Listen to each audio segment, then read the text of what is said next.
welcome to News 8. I'm Anne-Marie Heiliger. Here's what's happening in the territory. The announcement of a new rum distillery on St. Croix will mean high revenues for all of us in the territory. Let's go to Governor John D. Young.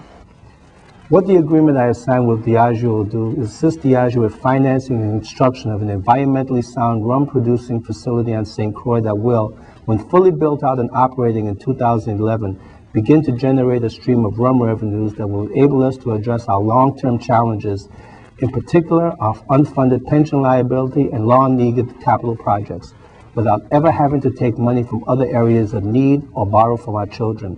More than that, the stream of payments should continue to grow and continue under current excise tax rebate laws and Diageo's production projections.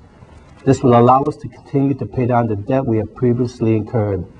If we maintain discipline, and we must, there should come a time when my youngest child, God's willing, will be 40 years old, and he and every other Virgin Islander will and should be no longer burdened with the enormous debts from past years that we now must bear.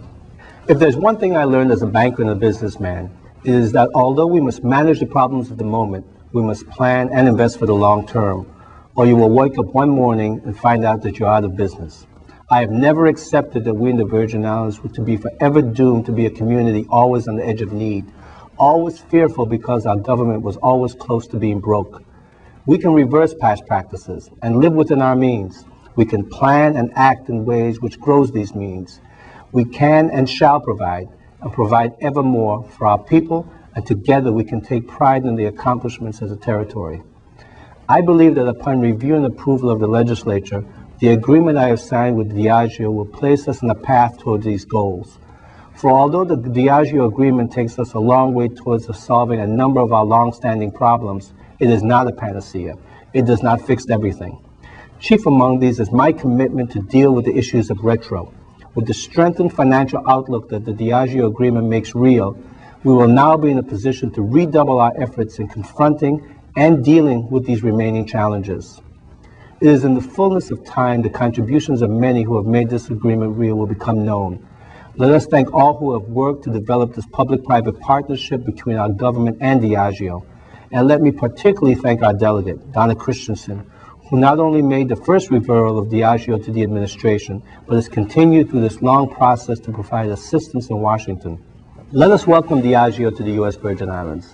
That we have attracted such a vast and successful multinational corporation to our shores can only serve as a signal that we are beginning to work together to build the Virgin Islands of prosperity and opportunity.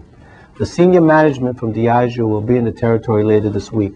A press conference to introduce Diageo to the people of the territory is currently scheduled for Wednesday morning, at which time they and I will be available to present further details of our agreement. It is my hope that during this visit, our senators will be able to meet with the Diageo team and begin their review of the agreement. This must be done promptly. I am confident that after thorough review, the legislature will act so that Diageo's move to St. Croix can begin. These remarks and more information to be posted in coming days will be available on my website, www.governordeyoung.com. I have briefed our friends in the U.S. Congress and members of the Virgin Islands Legislature. I believe we have, after long negotiations, created a properly balanced public-private partnership and brought it to the point where all good partnerships must be, a win-win situation for all parties.